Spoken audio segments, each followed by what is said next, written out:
કેન્દ્રીય ગૃહમંત્રી અમિત શાહે મહાકુંભ મેળા 2025માં ભાગ લીધો અને પ્રયાગરાજના ત્રિવેણી સંગમમાં પવિત્ર સ્નાન કર્યું.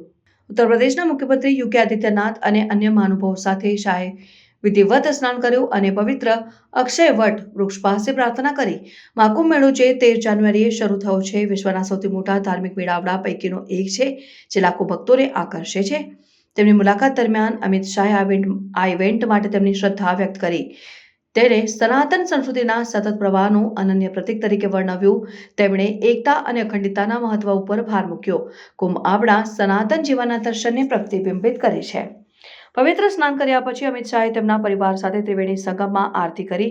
કાર્યક્રમમાં પુરી અને દ્વારકાના શંકરાચાર્ય સહિતના પ્રખ્યાત સંતો અને આધ્યાત્મિક નેતાઓની હાજરી હતી. શાહે સંતોનો આશીર્વાદ પણ લીધો અને કુંભ મેળાના સાંસ્કૃતિક અને આધ્યાત્મિક મૂલ્યોને પ્રોત્સાહન આપવા માટેની ચર્ચાઓમાં ભાગ લીધો. આ મુલાકાતે ભારતની સમૃદ્ધ સાંસ્કૃતિક વારસાને જાળવવા અને પ્રોત્સાહન આપવા માટે સરકારની પ્રતિબદ્ધતાને રેખાંકિત કરી.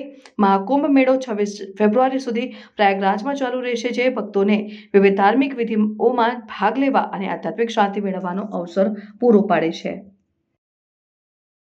वयं दूर्वा महादेवा नाम शिवनितमगं शक्तितमं पप्रतमं सुतमं देवहुतम ब्राह्मणो सीमाश्रितबाहुराजन्यः कृतहरोतस्य प्रतिगागं श्रुतो जायत चन्द्रमा मनसो जातक्षोः सूर्यो जायत श्रोता स्वाय प्राणमुखादग्नि जायत इदगं हवेः प्रजानामे दशवीरगं सर्वगणगं स्वसयात्मजनी प्रजासनी पशुसनी लोकशन्या भयसन्यग्नि प्रजां बहुला मे करोत्वन्नं पयोरेतोऽस्मात् नाध्यायाशेदन्तर्गं शिष्णो द्यौः समवर्तता पथ्यां भोक्ता तथा लोका